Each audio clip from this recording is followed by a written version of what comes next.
お前はもう俺たちのパーティーにはいらん。別れよっか。はなんでだよ、あんたのこと。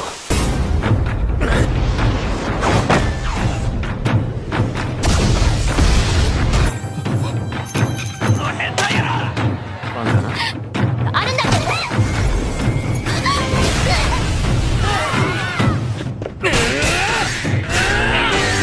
魔力索敵。剣路。本来人の実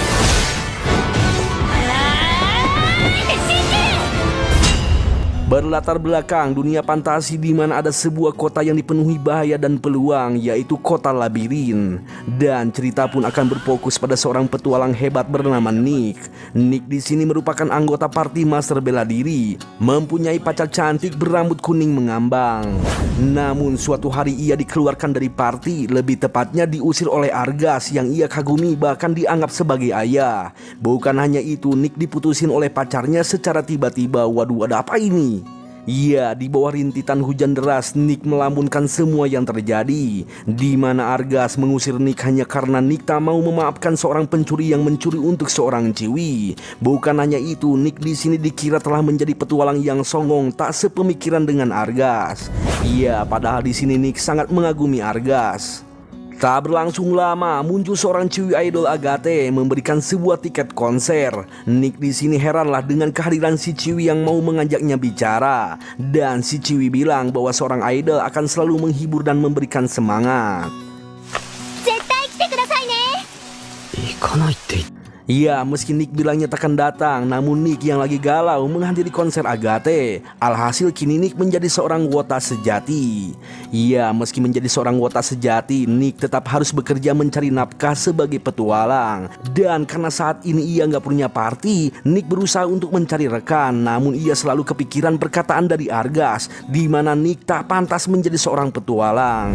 Alhasil kini Nick sulit untuk berbicara dengan orang lain, bahkan kehilangan kepercayaan diri. Iya, saat ini di sebuah bar, Nick hanya duduk sendirian memakan semangkuk bubur sambil mendengarkan party lain yang sedang bahagia mukbang bersama. Dan Nick merasa pesimis takkan lagi bisa merasakan kebahagiaan di dalam sebuah party. Tak berlangsung lama, muncul seorang ciwi, lalu ras naga, bahkan seorang pendeta ikut duduk di mejanya Nick. Om-om yang mabuk mencoba menggoda si ciwi, namun hanya dengan tatapannya saja si om langsung kabur. Iya, terlihat si ciwi ini memakai perlengkapan sihir dengan kisaran harga yang mahal. Itu artinya si ciwi ini dari keluarga bangsawan kaya. Dan yang bikin Nick heran, bar ini tak pantas disinggahi oleh keluarga bangsawan. Lalu si pendeta yang mabuk tercium bau parfum dari seorang ciwi. Sudah jelas Nick menganggap pendeta ini adalah orang buangan. Dan si ciwi naga terlihat jago gelut, namun ekspresinya itu seperti hewan sakit. Iya, meja ini nampak seperti dipenuhi orang-orang yang suram termasuk Nick. Lalu tiba-tiba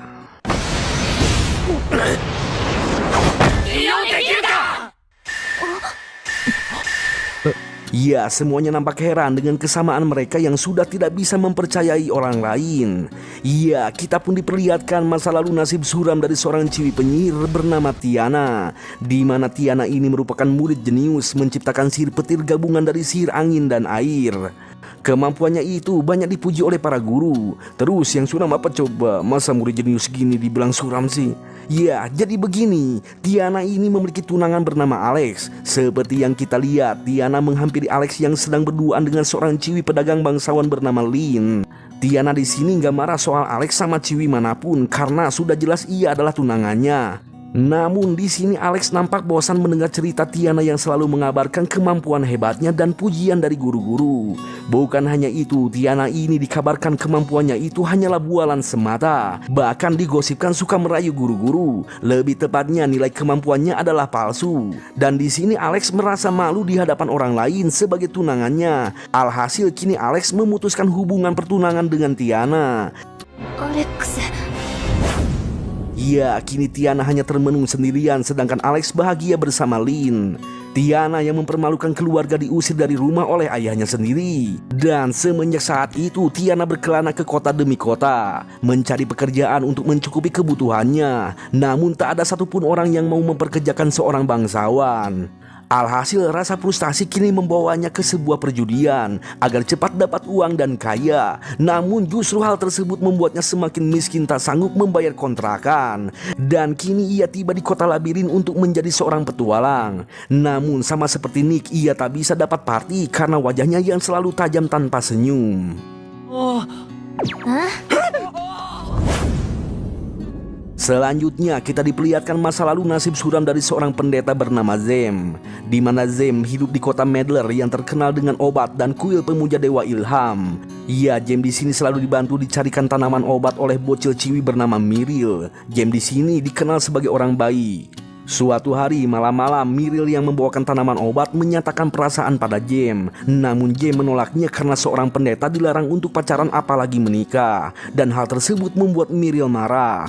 Esok hari pagi pun tiba. Seperti biasa, Jem mengobati ibu-ibu yang lagi sakit dengan obat racikannya. Dan tiba-tiba para bapak-bapak datang membawa Miril dalam keadaan murung. Jelas Jem khawatir akan hal itu. Namun di sini Miril mengaku telah diperkaos dan dibayar oleh Jem.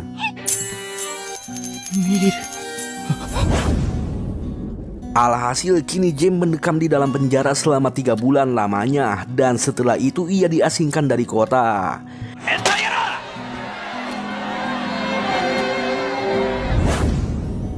Ya, semenjak hari itu ia luntang-lantung tepararugu hingga tiba di sebuah penginapan. Lalu ia menginap dan membayarnya dengan burung golejra. Ya, untungnya si tante baik hati menyuruh Jem untuk menjadi seorang petualang mencari cinta sejati daripada menjadi orang hidup tanpa arah dan tujuan. Bahkan di sini Jem dibekali peralatan petualang oleh si tante. Namun setelah berada di kota labirin, Jem malah asik main ciwi karena tak punya uang. Waduh. Lalu bagaimana dengan si Ciwi Naga? Ya, untuk si Ciwi Naga agak kurang jelas bro. Karena di sini ia bercerita bahwa orang penting baginya telah mencuri hal berharga baginya. Waduh, apa coba? Iya, di sini semua mata mengarah ke arah Jem yang suka main ciwi. Heranlah itu si Jem karena menganggap semuanya sudah mabuk. Lalu kita pun diperlihatkan sebuah mimpi dari Nick, di mana Nick diputusin oleh pacarnya dan pacarnya ini memakai kalung yang sama dengan si cowok kekar. Lalu mereka mentertawakan Nick yang bodoh. Dan ketika terbangun, Nick heran melihat banyak orang di kamarnya. Iya, setelah diingat-ingat semalam mereka mabuk bersama.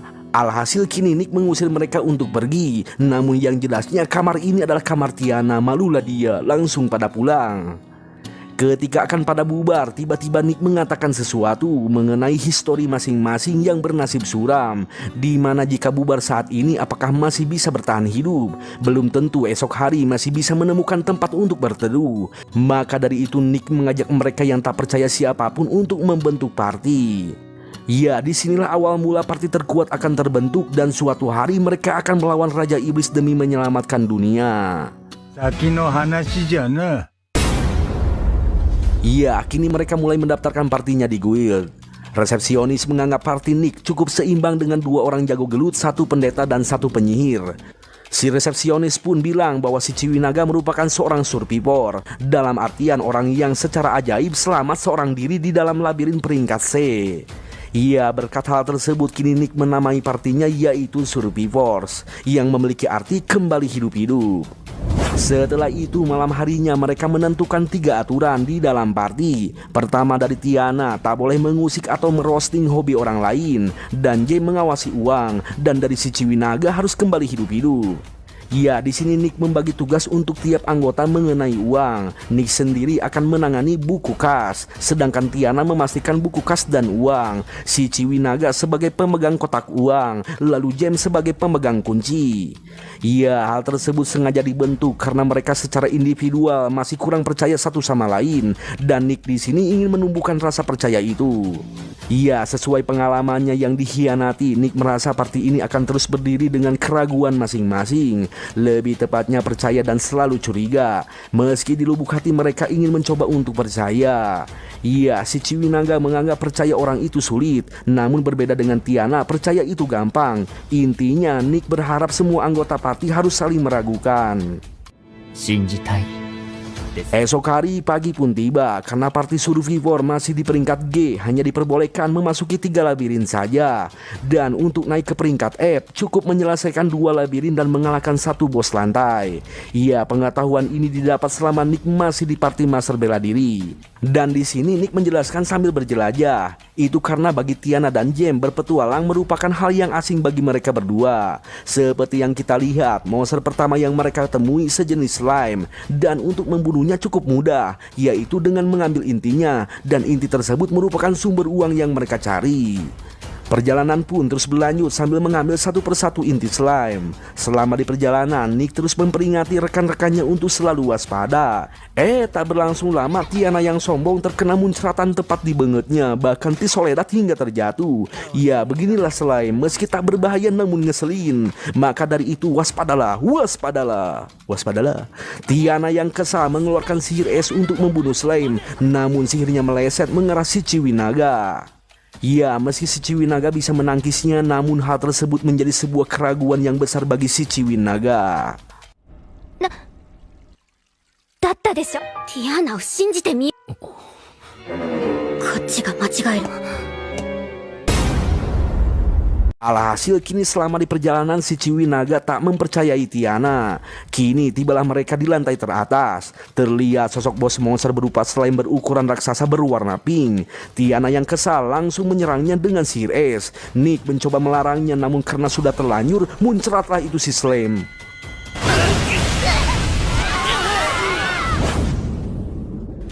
Alhasil kini mereka membersihkan diri di pinggiran sungai. Iya, di sini Nick menjelaskan bahwa Huge Slime akan bereaksi terhadap sihir kuat dengan memuncratkan cairan. Si Tiana komplainlah karena tidak diberitahu sejak awal. Iya, si Nick bilang mana tahu Tiana bisa sihir. Dan garis belakang seharusnya kagak usah maju paling depan. Iya, memang benar sih, jika dilakukan sendiri akan lebih cepat. Nah, disinilah Nick melepas semua jirahnya lalu membeberkan kelemahannya, di mana Nick hanya bisa bertarung dengan bela diri dan tak bisa menggunakan sihir, bahkan tak bisa alkimia, juga tak punya teknik penyembuh. Iya, hal tersebut bermaksud untuk mengurangi kewaspadaan masing-masing dan untuk menumbuhkan rasa percaya terhadap rekan. Bukan hanya itu, Nick di sini sadar dengan situasinya, di mana mereka semua bernasib memiliki kemampuan yang dimanfaatkan, ditipu, dihianati oleh orang lain karena rasa iri. Iya, awalnya mereka terdiam membisu. Namun setelah Nick mengatakan bahwa party ini tak tahu sampai kapan akan bersama, tiba-tiba Jem mulai membongkar kelemahannya, di mana ia lemah terhadap serangan pedang dan tinju. Namun jika menghajar Jem akan buang-buang waktu karena ia bisa menyembuhkan diri. Tak berlangsung lama, Tiana pun menghampiri si Ciwinaga lalu meminta maaf dan menjelaskan bahwa dirinya hanya bisa menggunakan sihir air dan angin, bahkan gabungan dari sihir tersebut yaitu es dan petir. Tiana di sini lemah terhadap sihir tanah dan api, bahkan serangan cepat dari jarak dekat. Iya, di sini si Ciwinaga tak mengatakan kelemahannya, namun ketika melihat Tiana kedinginan, ia memuncratkan sihir api untuk menghangatkan Tiana dan bilang bahwa serangannya meleset. Iya, Tiana pun tersenyum lalu bilang lain kali untuk tidak meleset agar bisa dipercaya berada di garis depan. Iya, beginilah Ciwi, kata-katanya itu selalu tidak to the point bro, penuh dengan jaga image. Lanjut. Ya, saat ini mereka menjelajah labirin hutan yang dipenuhi goblin. Terlihat kali ini mereka saling bekerja sama menyerang dan melindungi sesuai posisi masing-masing. Untuk mengetahui posisi goblin, Tiana menggunakan sihir deteksi dengan radius seluas 3 km. Iya, kemampuannya itu mendapat pujian dari Jem, di mana penyihir biasa tak mampu mendeteksi seluas 3 km. Namun di sini Tiana merasakan kehadiran goblin dengan ukuran 5 kali lebih besar dari biasanya. Iya, Nick menjelaskan bahwa sosok tersebut merupakan evolusi dari goblin yaitu ogre. Dan untuk mengalahkannya akan sulit meski mereka bekerja sama. Itu karena ogre memiliki daya tahan sihir yang kuat dan kulitnya itu hanya bisa ditembus oleh senjata yang besar. Iya, pada intinya Nick merasa partinya saat ini bukan kurang kuat tapi kurang berpengalaman. Itulah yang dimaksud akan sulit meski bekerja sama. Maka dari itu Nick mencoba membentuk sebuah formasi dan rencana yang simpel baginya, di mana Nick dan Ciwinaga akan menyerang di garis depan, sedangkan Jay memberikan efek buff bagi penyerang garis depan. Lalu Tiana menyerang menggunakan sihir sebagai pengalihan. Namun sebagai catatan, kulit ogre hanya bisa ditembus oleh pedang si Ciwinaga. Mereka pun kini mulai bergegas menuju keberadaan ogre. Di perjalanan si Ciwinaga bilang pada Tiana bahwa dirinya masih belum percaya dengan Tiana yang akan menyerang di balik punggungnya. Namun di sini Tiana pun menjawab bahwa kita semua merasakan hal yang sama. Tibalah mereka di tempat keberadaan sang ogre. Si Ciwinaga mulai maju duluan disusul oleh Nick. Lalu James mulai mengeluarkan efek buff dan Tiana mulai menyerang para goblin dengan sihir esnya. Sang ogre pun mulai memanggil kembali para goblin. Lalu Nick membantai para goblin satu persatu. Sedangkan si Ciwinaga masih ragu dengan keberadaan Tiana yang berada di belakangnya. Namun setelah mengingat kejadian langka di mana Tiana yang merupakan bangsawan meminta maaf, si Ciwinaga mulai berusaha untuk percaya dan takkan lagi menoleh ke belakang. Alhasil kini jalannya terbuka lebar berkat sihir dari Tiana dan hanya dengan sekali tebas si ogre pun langsung muncrat.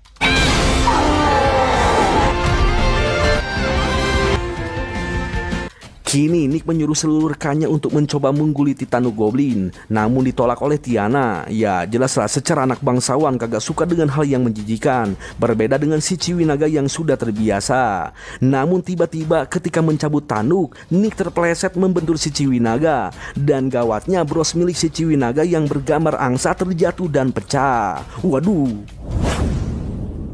Ya, kali ini kita pun diperlihatkan masa lalu dari si Ciwinaga, di mana ras naga yang agung memiliki misi sebagai pelayan bagi seorang pahlawan. Ketika si Ciwinaga tiba di sebuah toko, ia melihat sebuah liontin yang menarik baginya. Dan karena harganya sangat mahal, si Ciwinaga kagak jadi membeli. Namun ketika akan pergi, tiba-tiba si Emang meminta ganti rugi karena liontinnya telah rusak tergores. Ya, si Ciwinaga jelas kaget langsung ngahuleng tarik. Si Emang pun bilang ia takkan mempermasalahkan hal ini jika si Ciwinaga membelinya dengan setengah harga. Tak berlangsung lama, Kalios datang yang merupakan rekan si Ciwinaga, lalu mengecek liontinnya. Kalios pun memberi uang pada si Emang lalu menyuruh si Ciwinaga untuk menggoresnya kembali. Iya, ketika digores tak terjadi apa-apa, dan ketika menggoresnya dengan sedikit tenaga, terlihat dengan jelas goresannya berbeda. Ya, terbukti di sini si Emang mencoba menipu. Kalios mengancam akan melaporkan hal ini. Dan karena takut, si Emang pun membalikan uangnya berikut memberikan liontin secara gratis. Ya, liontin tersebut menjadi sangat berarti bagi si Ciwinaga. Mengingat misi penting bagi ras naga, si Ciwinaga berharap pahlawan yang ia layani adalah Kalios, dan ia akan mengorbankan segalanya. Esok hari pagi pun tiba, Kalios datang ke kamar mengajak untuk bersiap menjelajahi labirin. Iya, Kalios menyarankan pada si Ciwinaga untuk menyimpan barang bawaan di penginapan saja, karena menurutnya penginapan ini sangatlah aman. Iya, masih begitu si Ciwinaga sedikit khawatir tentang suatu barang yang penting di tasnya. Namun karena Kalios yang mengatakannya, si Ciwinaga pun percaya. Selama di dalam labirin, si Ciwinaga sangat bersemangat dan senang melayani Kalios yang dianggapnya sebagai pahlawan. Bahkan si Ciwinaga mengikuti apapun perintah dari Kalios. Seperti halnya saat akan melawan pot snake, di mana si Ciwinaga ditugaskan untuk memancing ular keluar dari potnya. Iya, ketika si ular keluar, penyihir mulai menyerang. Lalu tiba-tiba si ular bersiap mengeluarkan energi sihir. Kalios bilang pada si Ciwinaga untuk menahannya, dan ia akan bersiap menyerang jika waktunya tiba. Iya, si Ciwinaga pun mengikuti perintah dari Kalios. Namun apa yang terjadi? Kalios tak kunjung membantu dan si Ciwinaga kewalahan dengan racun yang diberikan oleh si ular. Iya, saat ini si Ciwinaga lemas tak berdaya. Di saat itulah Kalios datang mengeksekusi si ular, karena ia tahu jika si ular terdesak ia akan mengeluarkan racun pelumpuh. Dan ketika si ular sudah mengeluarkan racunnya, si ular kehabisan energi. Namun apa yang terjadi? Kalios mengambil semua material monster lalu pergi meninggalkan si Ciwinaga yang lagi sekarat. Setelah beberapa waktu, untungnya si Ciwinaga masih hidup dan masih kuat berjalan. Dan ia sangat mengkhawatirkan barang miliknya yang ada di penginapan, yaitu permata Raja Naga. Ketika sampai di penginapan, si Ciwinaga sangat kaget mendengar semua barang miliknya telah diambil oleh Kalios. Bahkan si Ciwinaga diumumkan telah mati. Ia tersebut membuatnya murka dan sakit hati yang sangat mendalam, namun ia tak sanggup membuang liontin pemberian Kalios. Si Ciwinaga terus berusaha mencari keberadaan Kalios di setiap kota, namun tak ditemukan. Hingga tiba di sebuah kedai, ia bertemu dengan seorang petualang yang memiliki julukan Pipsi Pemakan Solo. Entah gimana ceritanya, si Ciwinaga menganggapnya keren, bahkan ia mengikuti apa yang dimakannya. Bukan hanya itu, si Ciwinaga terus mengikutinya ke kedai manapun, dan ia selalu memakan makanan yang dipesannya. Hingga suatu waktu si Ciwinaga menahan pedangnya yang akan jatuh. Iya, Pip di sini berterima kasih dan sebelum ia pergi, ia menyarankan sebuah menu yang sangat enak di kedai tersebut. Semenjak itulah si Ciwinaga bisa menikmati semua makanan enak yang membuatnya tenang. Namun semakin lama uangnya semakin habis dan ia harus mencari uang hingga tiba di sebuah bar lalu bertemu dengan Nick dan yang lainnya. Ya, begitulah cerita si Ciwinaga. Kembali pada Nick, saat ini ia sedang mencari sebuah liontin di sebuah toko untuk mengganti liontin milik si Ciwinaga yang rusak. Namun tiba-tiba Nick dihampiri oleh seorang ciwi idol yaitu Agatha. Ya, saat ini mereka berdua berbicara di taman, lalu membicarakan masalah Nick saat ini, di mana ia bingung beli di mana liontin yang sama dengan milik si Ciwinaga. Ya, Agatha cuma menyarankan untuk meminta maaf bisa dengan cara egois, tak seperti keinginan si Ciwinaga, yaitu memberikan diri sendiri. Ya, jelas hal tersebut membuat Nick bingung apa maksudnya coba. Kemudian Nick jalan-jalan di pasar lalu bertemu dengan si Ciwinaga yang lagi jajan. Terlihat si Ciwinaga nampak biasa-biasa saja tuh, tak ada dendam sedikit pun terhadap Nick. Yang ada malahan si Ciwinaga nampak riang tertawa terbahak-bahak. Ketika di sebuah jembatan, Nick pun berbincang dengan si Ciwinaga membicarakan soal angsa. Ya, si Ciwinaga di sini paham maksud dari sini dan si Ciwinaga menyarankan Nick untuk tidak mengkhawatirkan liontin miliknya yang rusak karena ia merasa lebih baik seperti ini. Ia jelas Nick bingung karena ia tak tahu masa lalu yang sebenarnya dari si Ciwinaga. Malam harinya di kedai mereka semua berkumpul. Kini party Survivor dikenal sebagai party tercepat naik ke peringkat F. Ia si Ciwinaga saat ini merasakan damai dengan kehadiran party yang baru yaitu Survivor. Lalu membuang liontinnya yang rusak dengan cara ala sulap. Di hari berikutnya, party Nick dipanggil oleh Guild untuk menjalankan misi menjelajah labirin ikatan, di mana Guild akan memberikan hadiah dengan jumlah uang yang cukup lumayan besar jika Nick berhasil membawa pedang ikatan. Lebih tepatnya Guild akan membeli pedang tersebut. Ya, saat ini party Nick mulai menjelajah labirin ikatan. Monster yang menghadang langsung disembur dengan napas api si Ciwinaga. Ketika lanjut berjalan, mereka membicarakan perihal pedang yang mampu memperkuat party yang saling percaya. Dan mereka menganggap cerita tersebut sangatlah ironis. Sedangkan Nick masih memikirkan perihal liontin milik si Ciwinaga yang rusak olehnya. Setelah beberapa lama berjalan, mereka menemukan sebuah pintu yang memiliki tanda lampu berwarna hijau. Dan tanpa mereka sadari di tempat itu terdapat CCTV yang sedang mengawasi mereka semua. Waduh, dunia apa ini, kok ada CCTV-nya ya? Ya, kini mereka memasuki sebuah ruangan yang cukup luas. Dan jelas sekali mereka sangat curiga, takutnya ada jebakan. Nick yang berpengalaman terus berjalan karena ia tak merasakan ada jebakan di sini. Lalu Tiana mencoba mengecek keberadaan energi sihir yang ada, dan ia tidak menemukan energi sihir asing di sini, alias aman. Tiba-tiba lampu menyala dan terdengar seseorang sedang bicara dengan mereka, mengatakan bahwa party ini akan memulai sebuah ujian. Jelas mereka semua tak mengerti apa maksudnya. Meski begitu mereka terus mencari sumber suara yang ternyata berasal dari sebuah pedang yang ada di depannya itu. Dan karena pedang itu hanya gagangnya saja, Nick menganggap pedang tersebut telah rusak dan tak layak dijual. Si pedang berkata bahwa ia merupakan pedang legendaris yang mereka cari. Namun Nick tidak percaya karena nampak jelas sekali pedang tersebut hanya gagangnya saja alias rusak. Si pedang pun mencoba menjelaskan bahwa dirinya akan memilih si pemilik yang menjunjung tinggi keadilan dan kepercayaan. Namun Nick gak peduli, yang penting si pedang bisa dijual untuk mendapatkan uang. Ya, si pedang pun kaget, kagak mau dijual. Namun ketika si pedang diambil, si pedang berkata bahwa sistem pengamanan telah aktif. Jelas heranlah itu si Nick, tak berlangsung lama tiba-tiba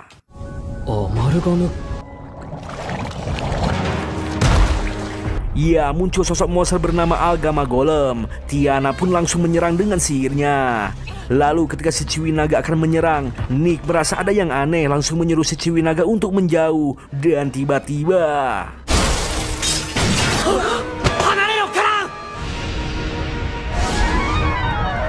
ya, untuk mengalihkan perhatian, Nick mulai bergerak memotong kaki si monster, namun percuma. Si pedang pun memberitahu bahwa monster tersebut tercipta dari nanomechin, sehingga serangan fisik ataupun sihir padat takkan mempan.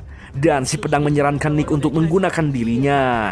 Ya, Nick mulai mencobanya dan kaget ketika si pedang mulai bersinar membentuk sebuah pedang.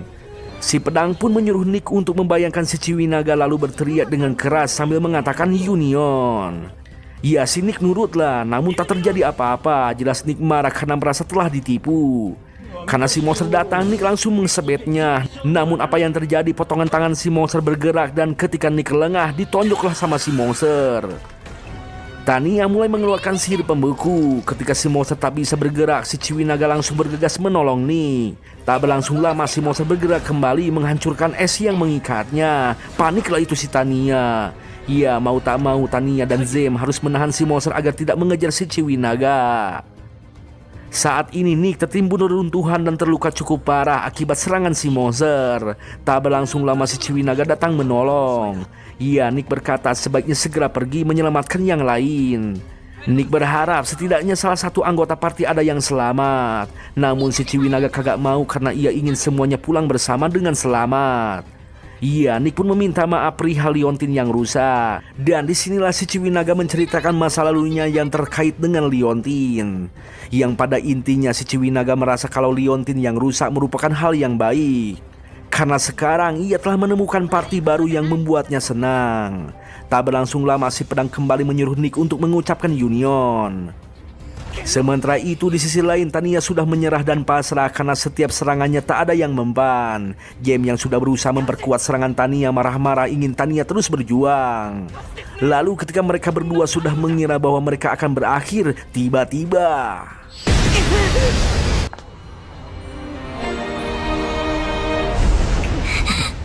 iya, muncul sosok Nick yang telah bergabung menjadi satu dengan si Ciwinaga. Memiliki kekuatan yang sangat kuat menghancurkan si monster dengan mudah. Setelah itu mereka berdua berpisah tubuh, lalu kembali dengan selamat. Di guild, Nick menyerahkan pedang suci pada ketua guild untuk menerima hadiahnya.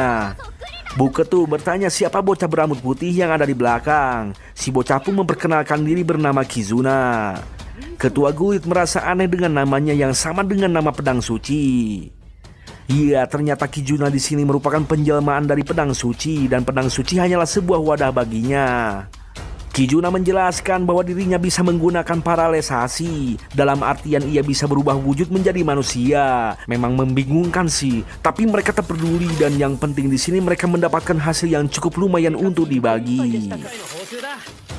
Saat ini Kizuna yang tak tahu harus ngapain mengikuti Tania. Ketika di jalan Kizuna bercerita bahwa dirinya sudah lama ribuan tahun menunggu orang yang bisa menggunakannya. Tiana pun mengelus. Kizuna kaget karena gak mau digituin. Iya, inilah awal baru bagi party Survivors.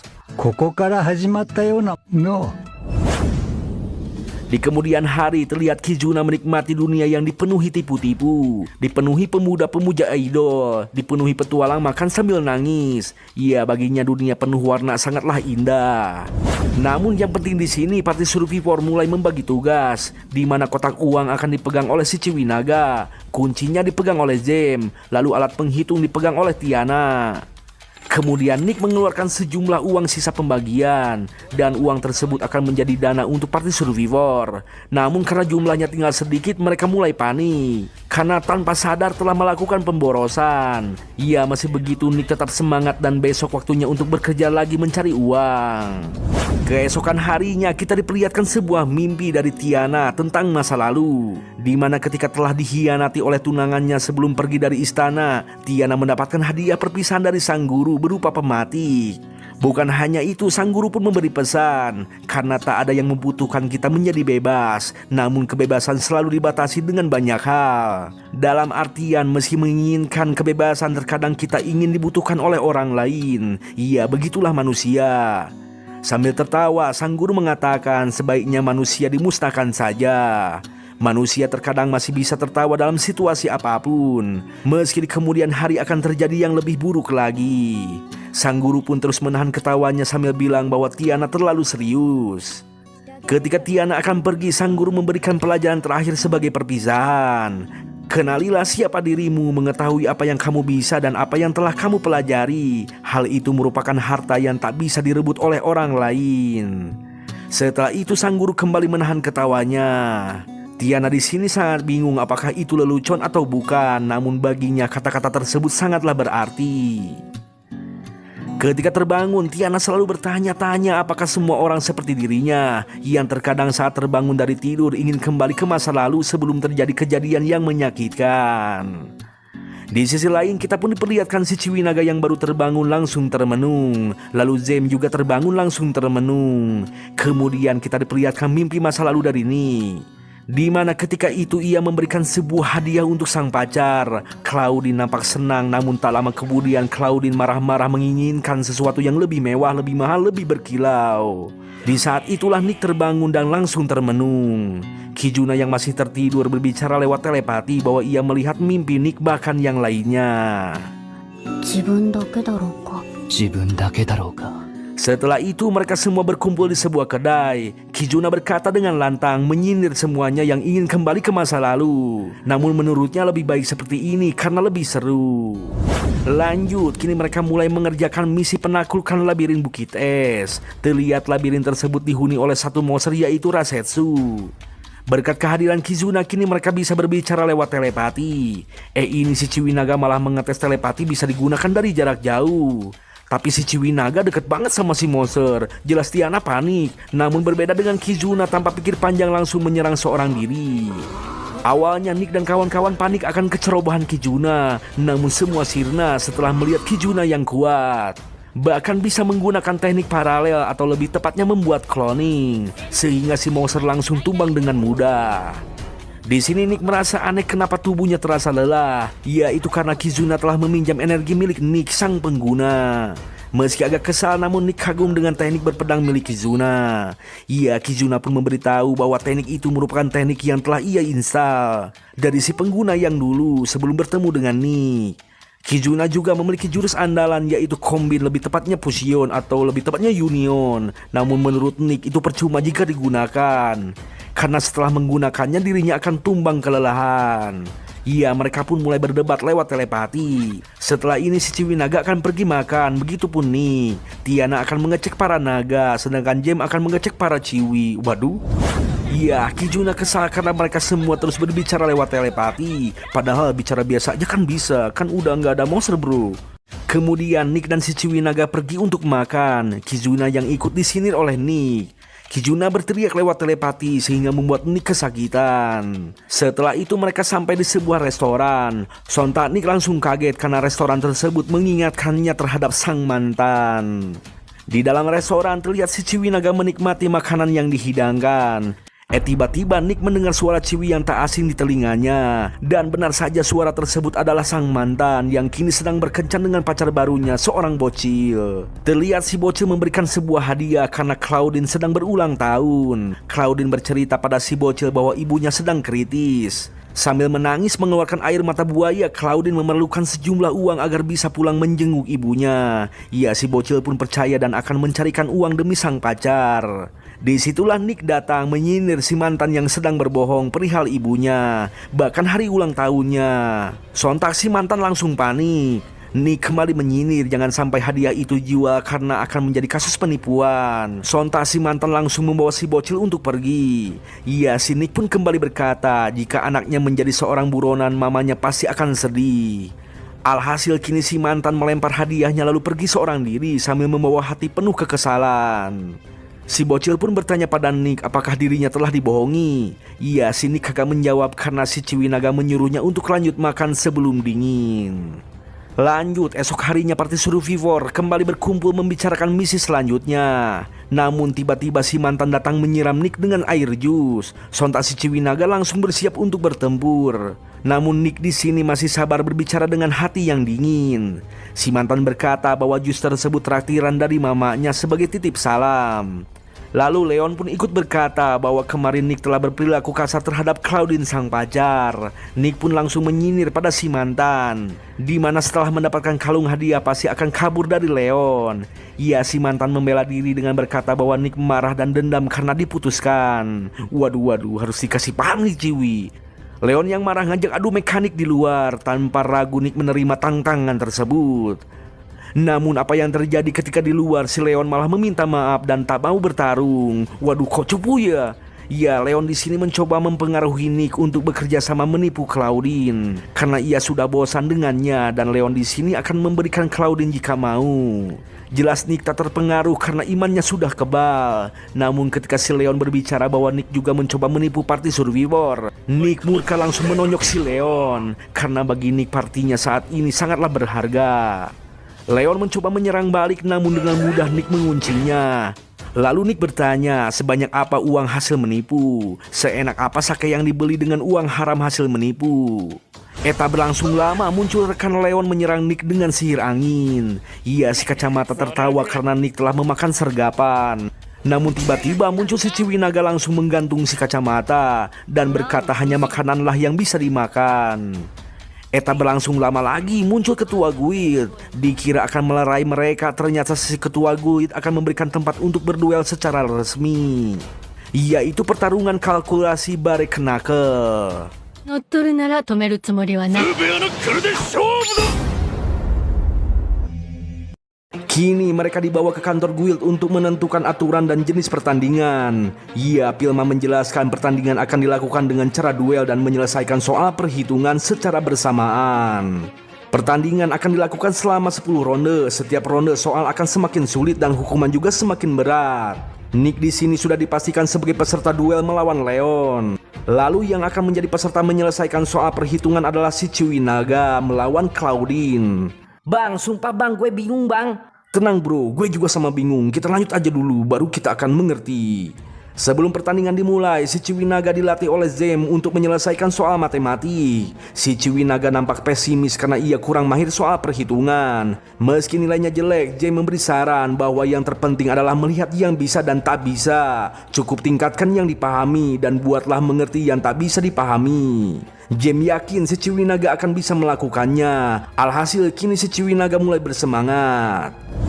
Ketika berjalan keluar, Kijuna murung merasa tidak berguna. Padahal Kijuna di sini memiliki kekuatan yang besar. Ia jelas di pertandingan ini bukanlah adu kekuatan. Sang ketua guild sengaja mengadakan pertandingan untuk mengatasi dan mengajari para petualang yang haus akan darah.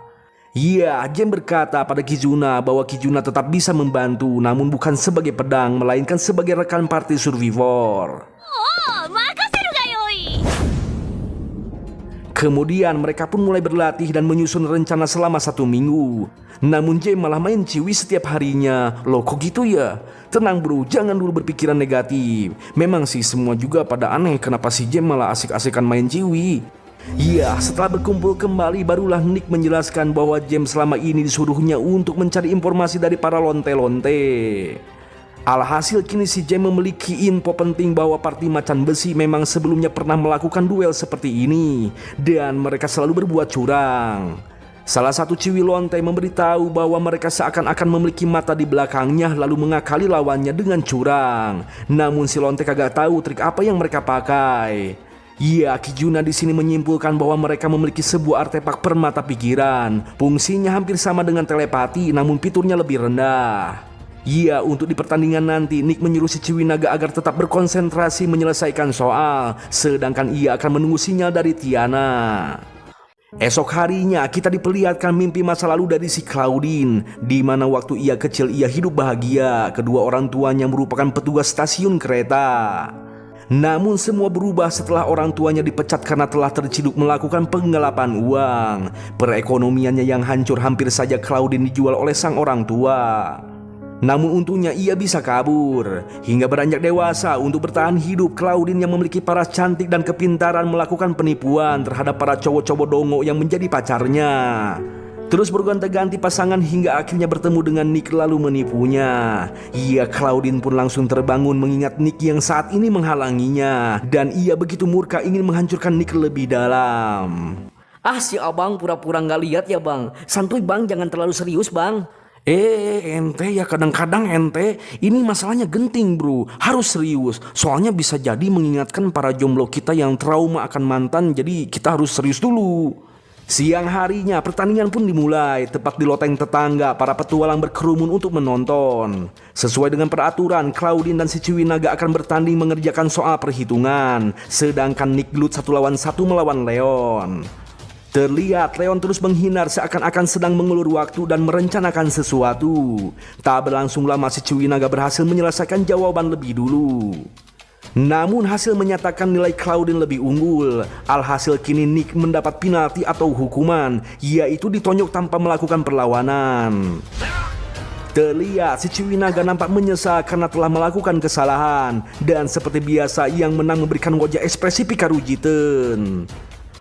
Ronde kedua pun dimulai. Nick tak ragu mulai gelut kembali dan seperti biasa si Leon menghindar untuk mengulur waktu. Iya, di sini Nick sadar bahwa si Leon akan mengincar kesempatan penalti. Namun bagi Nick itu akan menjadi bumerang. Nick tetap antusias dengan strategi miliknya, menyuruh si Ciwinaga untuk menyelesaikan lebih cepat tak peduli hasilnya. Karena yang Nick incar yaitu jebakan untuk memancing party macan besi berbuat curang. Iya, inilah party Survivors. Ronde kedua pun berakhir dengan nilai Claudine yang lebih tinggi. Dan di ronde kedua ini Nick mendapat penalti 2 pukulan. Melihat si Ciwinaga yang mulai pesimis, Nick pun berkata, sebanyak apapun dipukul, Nick siap menerimanya meski puluhan kali. Jangan pernah menganggap diri sendiri bodoh. Setiap kesalahan yang terjadi tanamkanlah di dalam hati dan terus mengingatnya. Karena Nick yakin si Ciwinaga akan berkembang. Dan Nick yakin si Ciwinaga adalah orang yang hebat. Alhasil kini si Ciwinaga mulai bersemangat kembali. Pilma sebagai juri komplain. Di ronde selanjutnya party tidak diperbolehkan untuk mengobrol. Iya, ronde 3 pun dimulai. Terlihat si Ciwinaga mulai mengerjakan soal dengan tersenyum. Claudine yang melihat ekspresi itu membuatnya jengkel. Sementara itu Tiana, Zem, dan Kizuna berbicara lewat telepati, memikirkan perihal perlakuan curang yang belum juga muncul. Mereka menyimpulkan party macan besi sedang mengulur waktu menunggu momen yang tepat, yaitu menunggu ronde lebih tinggi di mana soal perhitungan akan semakin sulit. Dan di saat itulah mereka akan menggunakan permata pikiran. Namun saat ini Nick mulai kelelahan terus mencari celah dari Leon. Sementara itu Tiana mengecek energi sihir di sekitar namun tak menemukan apapun. Ketika kepanikan semakin meningkat di mana mereka mulai menganggap prediksinya yang dianggap salah, Tiana mulai beraksi. Semua orang melirik ke arah Tiana, terutama Pilma. Tiana memberi saran pada Pilma untuk melakukan ronde yang tersisa dalam satu pertandingan. Dengan alasan semua ini hanyalah membuang waktu saja. Pilma pun memperingati jika terkena penalti maka akan dilakukan secara beruntun. Iya, Nick pun tak masalah dengan hal itu. Awalnya Leon senang dengan hal itu karena sangat menguntungkan baginya setelah melihat kemampuan yang cetek dari si Ciwinaga. Namun lama-kelamaan ia baru sadar bahwa party Survivor ingin menghentikan ulur waktu yang ia rencanakan. Itu artinya party Survivor mengetahui sesuatu. Namun semua telah terlambat menurut Leon. Ia kini ronde yang tersisa akan dilakukan sekaligus dalam satu pertandingan. Ternyata di sini Tiana sedang memancing party macan besi. Terlihat si Ciwinaga sangat serius mengerjakan soal dengan cepat. Disinilah Claudine mulai melaksanakan rencana busuknya, menggunakan sebuah permata pikiran untuk berkomunikasi dengan si kacamata. Membantu Claudine mengerjakan soal perhitungan. Dengan santuy Claudine mengerjakan semua soal. Di dalam hati Claudine berkata, setelah banyak mengumpulkan uang hasil menipu, ia akan pindah ke kota kecil dan memulai hidup dengan tenang. Namun sayang saat ini adalah malapetaka baginya, di mana Tiana kini mulai mengetahui posisi si kacamata dengan deteksi sihirnya. Alhasil kini Tiana, Kizuna, dan Zem mulai beraksi, menciduk si kacamata yang sedang membuat curang, membantu Claudine mengerjakan soal. Leon yang merasakan kecurigaan karena telah diketahui perbuatan curangnya mencoba mengingatkan Claudine. Namun Claudine yang sudah tak kuat ingin hidup tenang setelah ini malah memarahi Leon yang banyak bacot. Dan karena si kacamata belum juga ngasih jawaban, Claudine panik dan tanpa sadar berteriak lama sekali. Iya, di saat itulah party Survivor menunjukkan si kacamata pada Pilma, di mana party macan besi telah melakukan curang menggunakan permata pikiran. Alhasil kini party macan besi kalah, dan karena melakukan kecurangan sekaligus banyak kejahatan penipuan yang dilakukan, kini mereka akan dipenjarakan. Di sini Claudine marah-marah berteriak pada Nick bahwa awalnya dirinya bukanlah orang yang jahat. Sambil menangis Claudine berteriak bahwa ia juga ingin percaya. Ya, si Ciwinaga menjawab memang tak ada orang yang sedari awal sudah jahat. Dan mungkin saja orang jahat adalah orang yang telah salah jalan karena tak punya pilihan. Tiana pun ikut bicara. Ketika mengetahui itu salah, cukup bangkit dan perbaiki. Meski tak bisa diulang, tapi masih bisa diperbaiki. Dan ingat buat kalian yang saat ini masih di jalan yang salah, cepatlah bertobat sebelum terkena hidayah. Kemudian kini party survivor makan bersama di sebuah restoran. Kijuna membicarakan sebuah artikel majalah tentang monster misterius muncul di sebuah labirin. Nick berkata jangan percaya dengan artikel tersebut karena apa yang diceritakan belum tentu benar. Tiba-tiba si Ciwi Naga bertanya pada Nick kenapa ia harus belajar yang pada akhirnya saat mengerjakan soal di ronde tinggi menjawabnya dengan asal-asalan. Ya, Nick pun menjawab dengan simpel, karena kemampuan si Ciwi Naga ditunjukkan di awal, kita akhirnya bisa menang di akhir. Kemudian Tiana pun ikut bicara bahwa pembelajaran tersebut bisa diterapkan di dalam hidup si Ciwi Naga.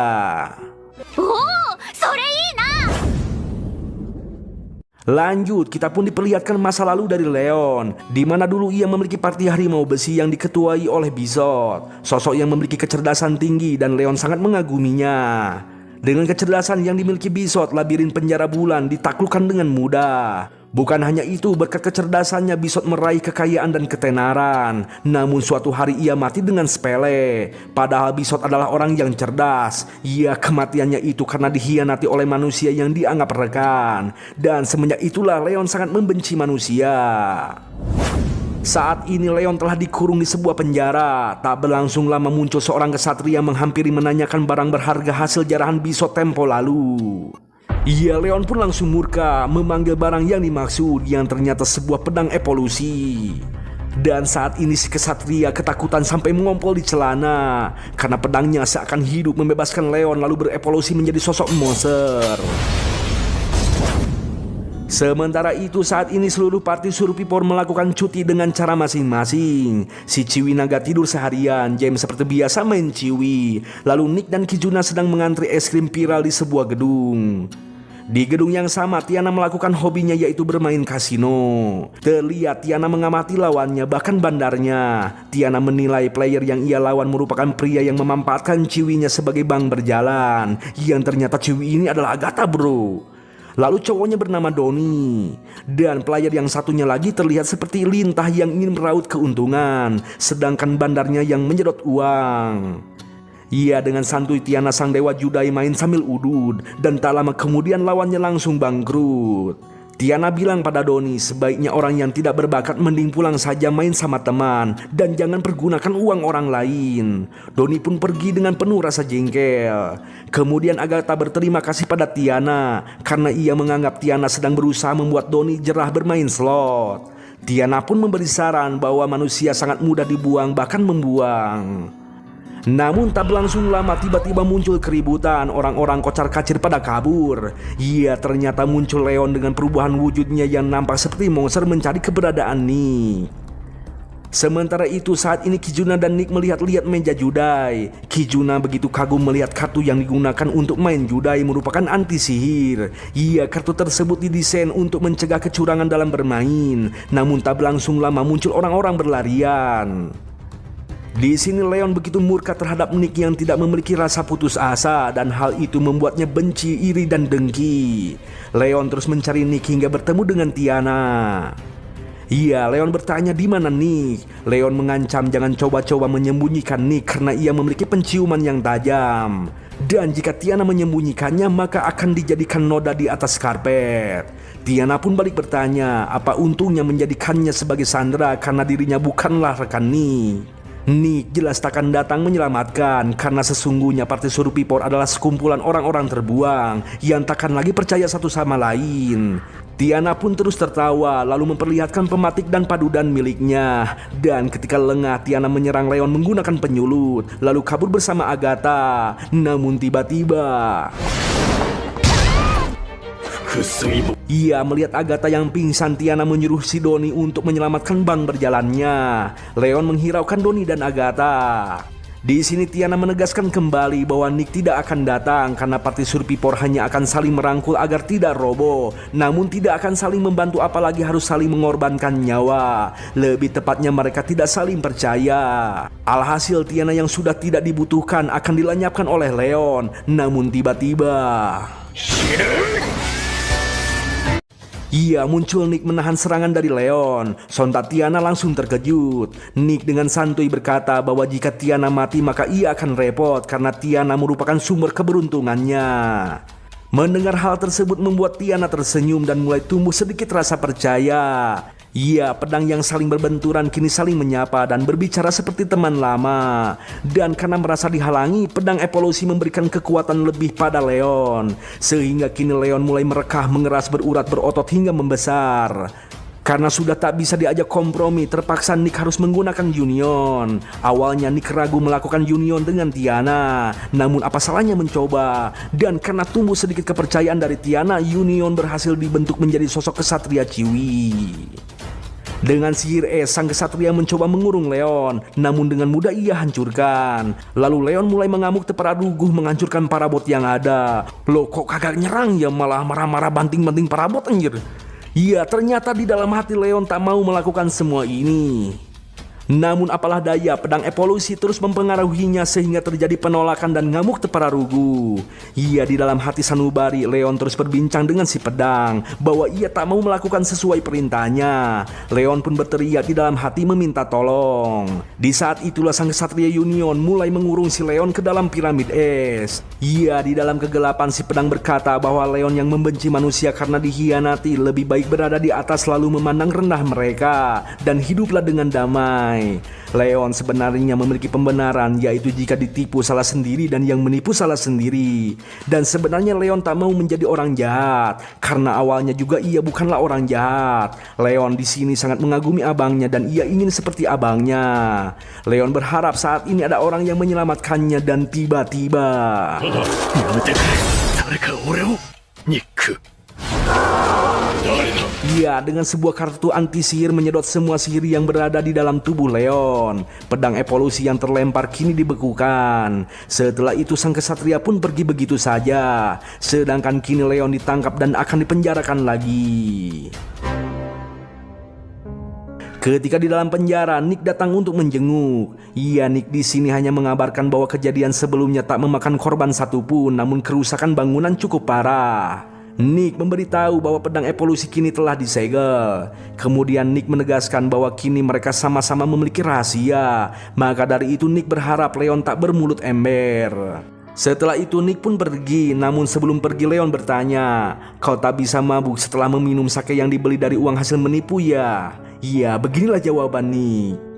だろうな。 Di hari berikutnya di pagi hari, Nick yang sedang jogging mendengar suara bisikan seorang Ciwi kayak hantu. Iya, Nick gak sadar orang yang berbisik berada di belakangnya yaitu Agate. Dan ketika sadar keduanya terkaget. Alhasil kini mereka berdua istirahat lalu mengobrol. Agate bersyukur melihat Nick yang sekarang seperti sudah memiliki tujuan lagi. Karena sebelumnya Nick terlihat seperti anjing liar. Ya, Agate bersyukur akan hal itu karena ia selalu memikirkan terkadang menjadi idol bisa menyesatkan orang. Ya, Nick bicara jujur, jika saja ia tidak menjadi wota idol mungkin dirinya akan memilih jalan lain. Dan bisa jadi Nick akan menjadi kriminal setelah melalui hal yang menyakitkan. Iya, Agate di sini merasa lega mendengar hal itu. Kemudian kita diperlihatkan masa lalu dari Agate sebelum menjadi idol. Dulunya Agate bernama Bella Higgins, merupakan seorang penyanyi di bar yang tak laku. Tak ada yang mendengar nyanyiannya. Namun ia tetap bernyanyi untuk dirinya sendiri dan demi bar milik pacarnya yaitu Donnie. Hingga suatu hari Agate kedatangan tamu seorang produser mengajaknya untuk menjadi idol. Donnie sang pacar mengizinkan Agate menjadi idol sedangkan si Donnie menjadi manajernya. Sejak saat itulah Agate bermimpi ingin menjadi idol agar nyanyiannya bisa didengar banyak orang dan membuat mereka senang. Latihan demi latihan ia jalani hingga menjadi idol terkenal. Namun hubungannya dengan Donnie semakin memburuk. Bukan karena Agate yang sombong menjadi idol, namun Donnie menjadi haus akan uang, meminjam pada Agate setiap kali bertemu dengannya.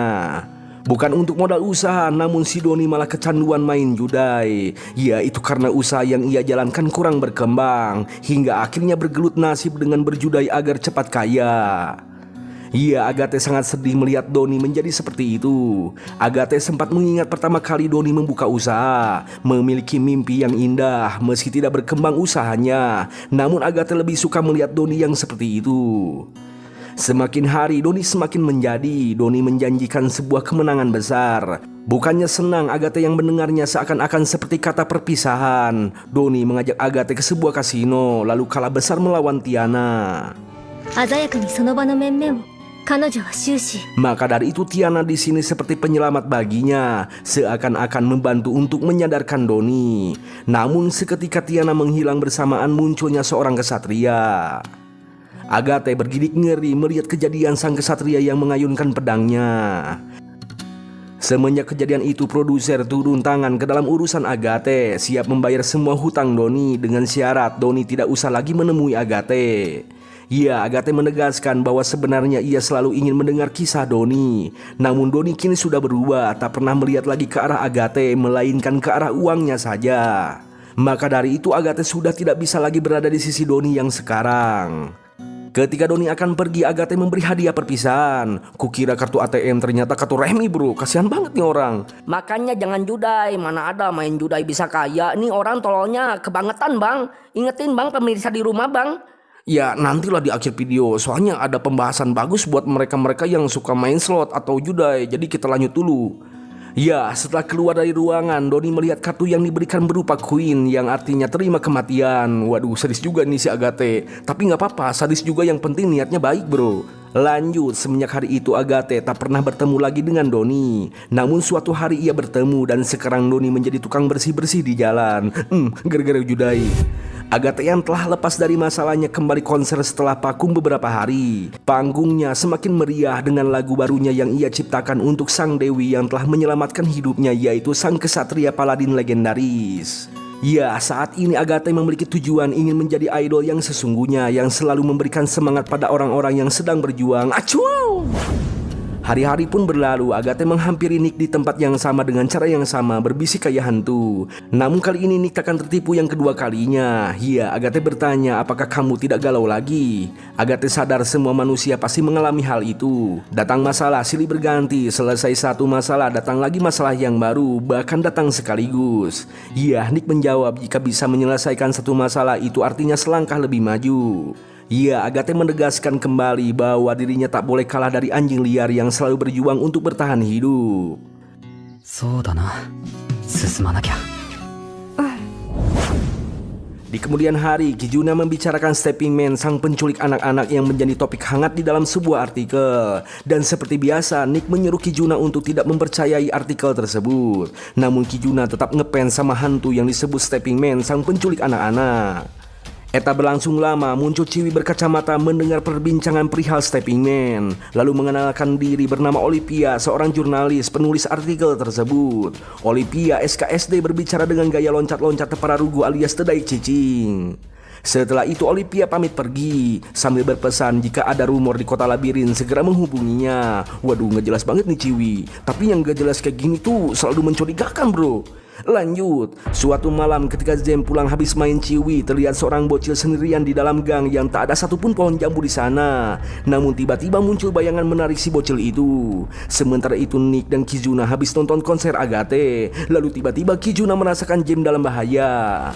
Ketika dicek, terlihat si Jem sedang melindungi seorang bocil dari serangan Stepping Man yang tak terlihat. Namun Kijuna bisa melihat lalu menyerangnya. Alhasil makhluk yang disebut Stepping Man kabur meloncat ke udara.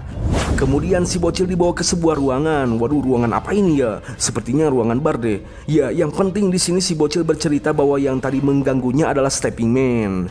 Si bocil sengaja keluyuran di malam hari karena ia ingin membuktikan bahwa Stepping Man itu ada. Dan ibunya yang terluka parah dirawat di rumah sakit akibat memburu Stepping Man.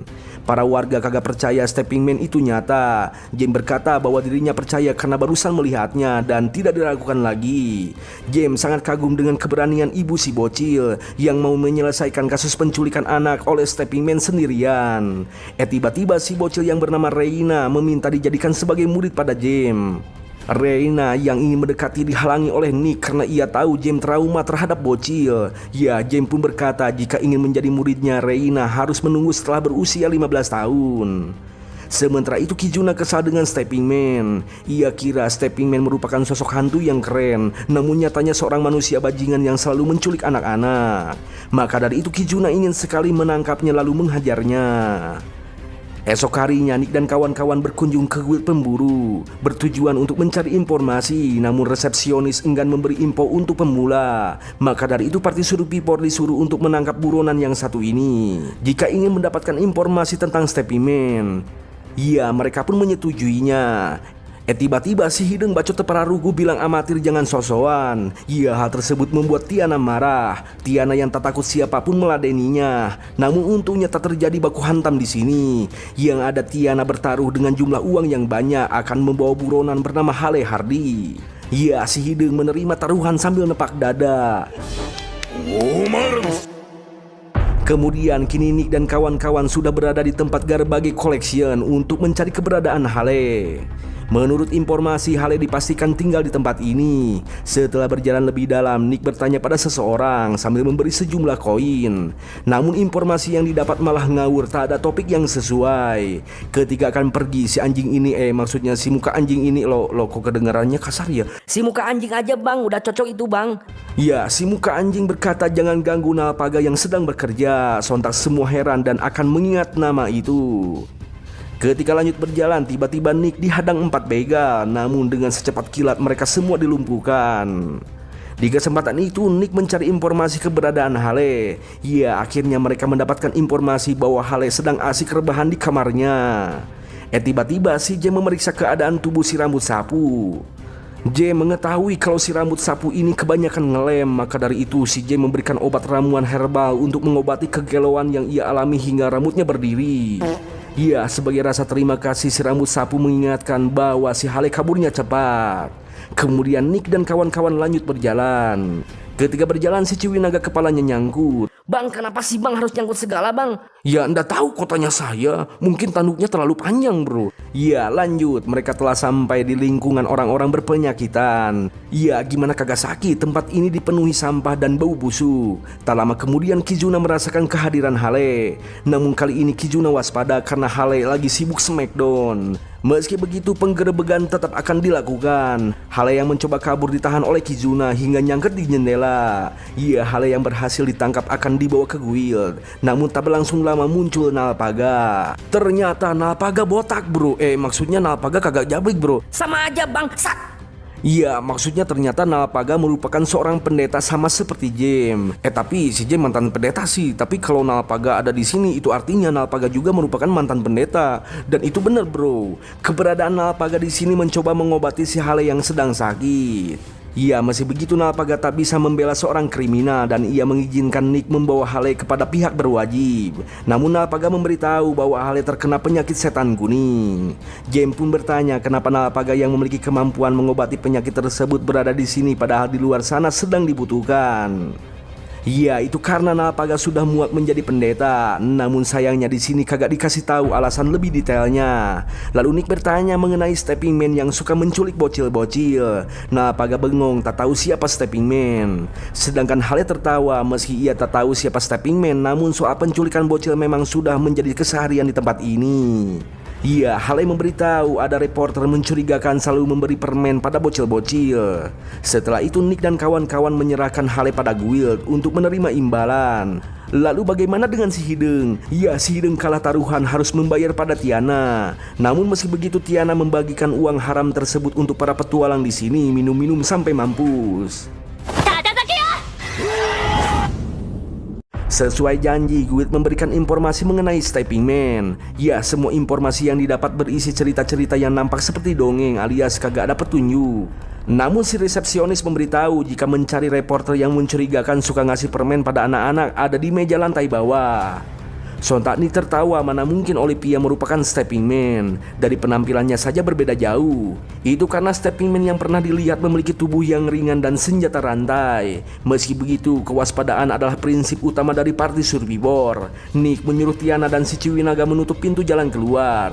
Kizuna dan J membawa si pelayan dan si bocil menjauh. Sedangkan Nick menginterogasi Olympia sendirian. Ya, Olympia mencoba mengelak semua tuduhan. Namun ketika terkena pres dari pertanyaan Nick, Kizuna kabur melompat ke atap rumah.